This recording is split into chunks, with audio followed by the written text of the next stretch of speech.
Madame, monsieur, bonsoir. Nous sommes heureux de vous compter parmi nous ce soir sur votre nouvelle chaîne digitale SBA TV qui vous suit partout où vous êtes.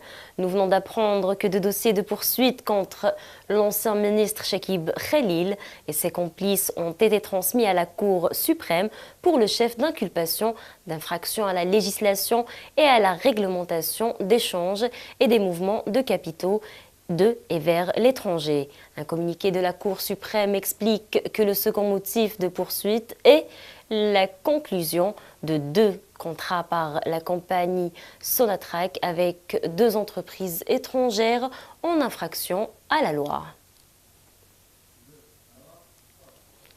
Aujourd'hui, le général de corps d'armée Ahmed Gaïd Salah a rappelé à partir de la première région militaire que l'armée nationale populaire offre des garanties suffisantes aux services judiciaires pour poursuivre avec détermination et en toute liberté, sans aucune contrainte ni pression, le jugement de ces corrupteurs. Ces dispositions permettront ainsi de rassurer le peuple que son argent pillé sera récupéré par la force de la loi et avec la rigueur requise.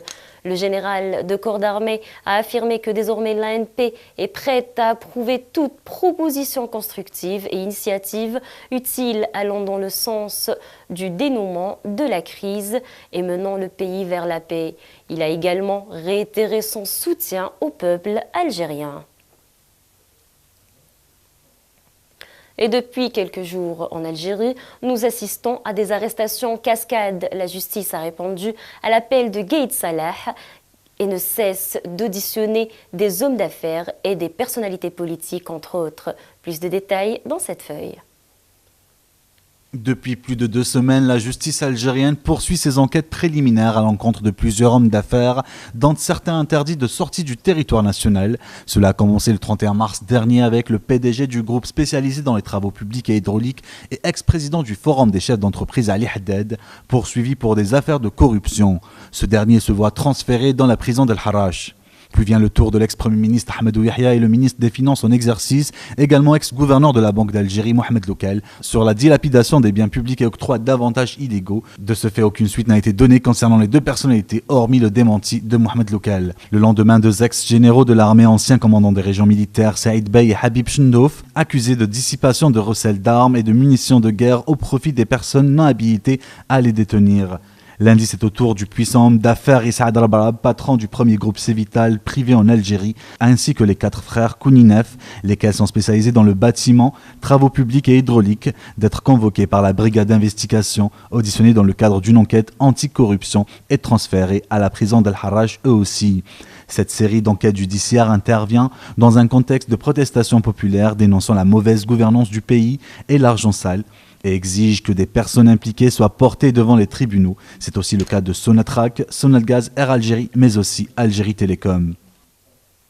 Dans l'actualité qui a également marqué cette journée, le changement qui touche différents secteurs se poursuit. Cette fois, il s'agit d'Algérie Télécom. Ben Abdelwahed Mohamed Anwar a été nommé président directeur général en remplacement de Adel Khiman, appelé à assurer d'autres fonctions, indique un communiqué d'Algérie Télécom qui poursuit que le nouveau PDG a été porteur de plusieurs projets bénéfiques au secteur des télécoms en Algérie au sein d'Algérie Télécom Satellite où il a exercé ces dernières années. Toujours dans l'actualité nationale, la nouvelle aérogare de l'aéroport national d'Alger, Houari Boumediene, sera mise en service lundi, le 29 avril en cours. Sur instruction du gouvernement, l'entrée en service de la nouvelle aérogare se fera lundi 29 avril 2019. La desserte ferroviaire de l'aéroport d'Alger sera lancée le même jour, a déclaré le ministre des Travaux publics et des Transports, Mustapha Kouraba, à la presse à l'issue d'une visite d'inspection à cette nouvelle infrastructure aéroportuaire. Il est à rappeler que cette aérogare compte une capacité de 10 millions de passagers par an.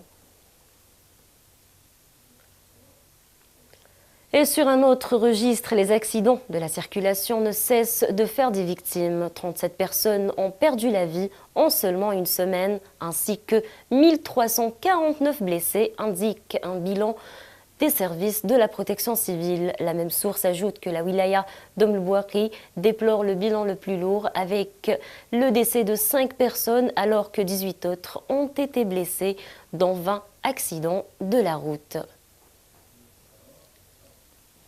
C'est malheureux, nous sommes en 2019 et certains Algériens n'ont même pas le droit à un logement décent. C'est le cas des habitants de la Casbah. Notre journaliste vous en parle.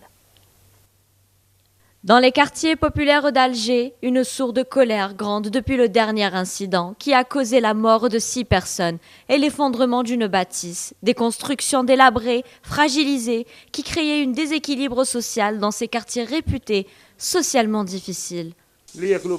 Dans cette chambre, mes enfants mangent, boivent et prennent même leur douche. Ils ne sortent jamais, ils n'ont pas où aller. Le sort de ces familles peut être le même que celui de beaucoup d'autres qui manifestent leur colère pour se faire entendre. Je m'adresse à M. Gaït Salah. Viens voir l'état et les conditions de vie de ces habitants de la Casbah. C'est en gros un sentiment de hagara, disent-ils, d'insécurité et de fragilité devant la nature qui fait réagir les habitants de la Casbah, qui appellent les autorités concernées à accomplir leurs devoirs. Passons au sport à présent. Notre journaliste vous a concocté une série d'événements sportifs. À cet effet, je vous propose de les découvrir. Le championnat national des épreuves combinées se déroulera le 2 et 4 mai prochain au stade d'athlétisme de Borj El Kifan à Alger. Cet événement sera dédié à la mémoire de Houssine Boudifa, qui est un ancien champion national et maghrébin du saut en longueur pendant les années 1970. La sélection algérienne de judo prendra part au championnat d'Afrique à Cape Town, en Afrique du Sud. Cette compétition, qui débutera demain, s'étale sur 2 jours. Les judokas ont pour objectif de remporter le maximum de médailles et de réaliser le plus de points en vue des Jeux Olympiques 2020. En effet, chaque vainqueur aura droit à un total de 700 points de plus au prochain classement mondial et donc plus de chances de remporter un billet vers Tokyo. Toujours dans le sport, le CR Belouizdad s'est qualifié à la finale de la Coupe d'Algérie sur un score de 1-0 lors de la rencontre qu'il a opposée au CS Constantine aujourd'hui au stade du 20 août. Pour rappel, le match aller s'est terminé sur un score de 1-1. Toutes nos félicitations au CRB et à d'autres succès dans les matchs à venir. Mesdames et messieurs, on vient de m'informer que la présidence de la République a mis fin aux fonctions de Hamid Melzi, directeur de la résidence d'État des clubs des Pins. Voilà, c'est la fin de ce journal. Quant à moi, j'aurai le grand plaisir de vous retrouver demain à la même heure. D'ici là, je vous souhaite une excellente soirée et je vous dis à demain.